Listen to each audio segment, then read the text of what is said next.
Alright, here we go. Luffy vs. Crocodile, Round 3. The end of One Piece's first major saga and the climactic battle of Alabasta. This is the most underrated and underappreciated fight in the series, and what I think is the fight that propelled One Piece from a great anime to a special one. So let's break it down. Crocodile is horrified to discover that Luffy has come back for Round 3. Not only does it interfere with his plans to take over Alabasta, but it also hurts his pride. He's an infamous pirate, warlord of the sea, leader of Baroque works, and this goofy pirate made of rubber has survived his powers on multiple occasions. Additionally, he understands that Luffy knows his weakness of water, meaning his cocky demeanor has shattered and he actually has to fight him seriously. Look at the difference between his expressions from the first time they meet to the third. His bravado has totally vanished. On the other hand, Luffy looks calm, collected, and ready for business. Like fighting a Dark Souls boss for the 100th time, he's experienced against Crocodile's devil fruit and attack patterns, and won't get taken by surprise again. Even Cobra is stunned that Luffy is back for another bout, as he personally witnessed his dismantling back in Round 2. Crocodile quickly regains his confidence after his little evil monologue. Why? He's reaffirming how ridiculous Luffy's ideals sound in comparison to his own. What pirate would risk fighting an entire organization headed by a warlord of the sea to save a country that had nothing to do with him?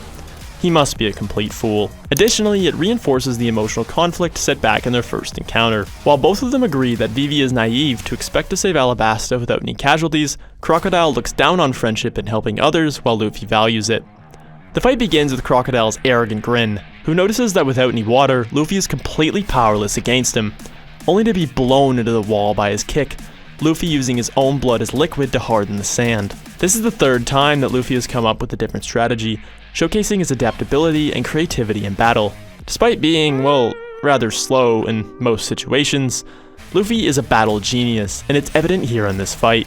With all the momentum on his side, Luffy continuously pummels Crocodile until he finally realizes his strategy with the blood. Finally respecting Luffy's strength, Crocodile pulls out his strongest weapon, the poison hook. He's making sure that Luffy is going to die in this tomb. He immediately nicks Luffy, grazing his arm after a stretched out Gum Gum pistol, and not giving it a second thought, Luffy attacks relentlessly, faking another Gum Gum pistol and moving into a kick. However, Crocodile is able to dodge because he's seen this move before. In their second fight, Luffy used the same fake and nailed Crocodile with an elbow. This isn't the first time that they've fought, and they understand each other's strategies and tendencies. With this knowledge and a quick dodge, Crocodile shaves Luffy's arm again with his poison hook. His cocky bravado is slowly returning to his face, knowing that the poison is seeping through Luffy's body. He has the upper hand. The tomb slowly being destroyed is a metaphor for Crocodile slowly bringing down the country of Alabasta. It is literally crumbling like sand throughout the fight. And ironically enough, Luffy is able to use the broken pieces of the tomb to his advantage, striking through the pillar with his foot for a surprise attack, almost as though he's fighting with the tomb, fighting with Alabasta. That was a bit of a reach, but nevertheless, Luffy uses his strongest asset, his resourcefulness, to reclaim an advantage in the fight. Even though he was pummeled into the wall, Crocodile is still confident about his victory. He knows that it's only a matter of time before the poison slowly seeps through Luffy's insides and takes him whole. He then puts on the whole cocky villain act and tells Luffy exactly why he's going to lose via the poison. It's the standard supervillain telling the hero their evil strategy when they have them captured, only to have it bite them in the ass later. Though he doesn't outwardly say it, Luffy is implying that Crocodile doesn't understand the true value of friendship.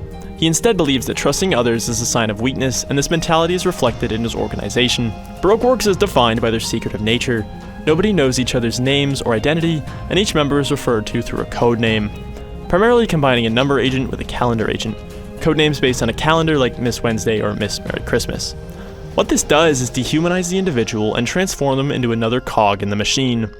It's a lot easier to enforce a cruel regime if all the members are referred to as numbers and days. Additionally, up until their final operation, nobody knew the identity of the boss, Crocodile, who deliberately kept his identity a secret from everyone except Nico Robin. Part of this obviously had to do with his status as a warlord, but it also falls in line with his ideals surrounding friendship and teamwork.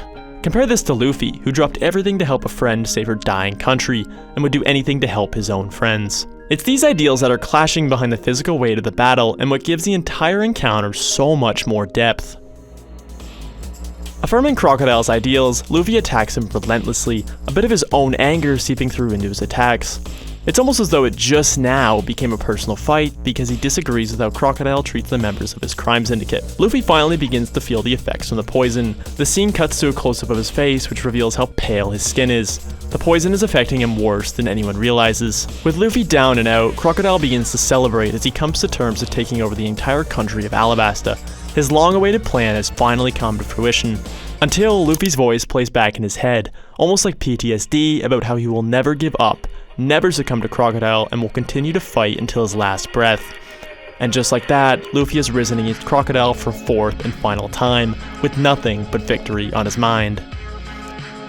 Luffy, of course, hits him with his iconic line, which pisses off Crocodile even more. お前なんかじゃ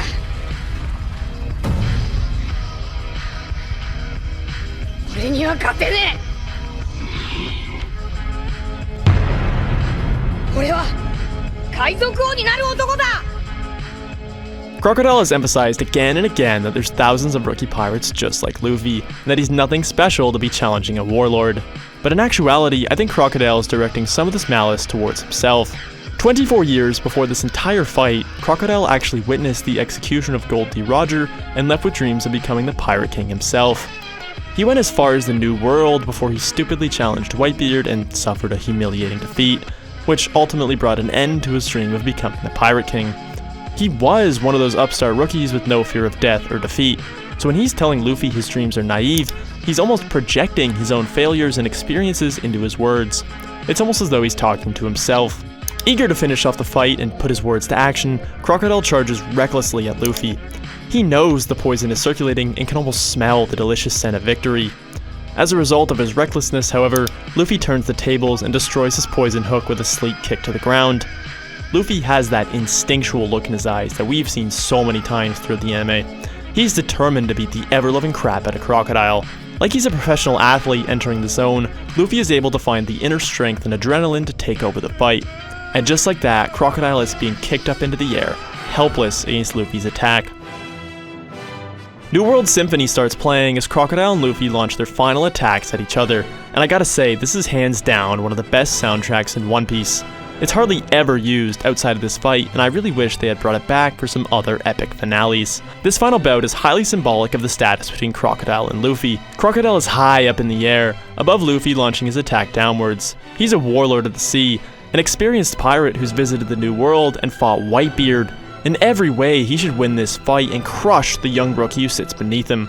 He should have finished him off in the desert, at the palace, and again down in the tome with the poison. On the flip side, Luffy is on the ground, spiraling up towards Crocodile. He is literally soaring from a young rookie pirate to becoming a fearsome threat on the Grand Line.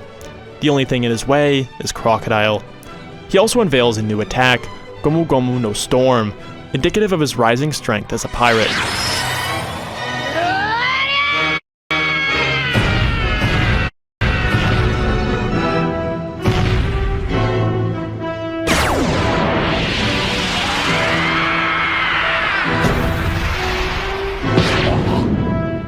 Luffy hammers Crocodile into the ceiling, shaking the city above him until eventually, Crocodile is sent through the bedrock, high into the air of Alabasta.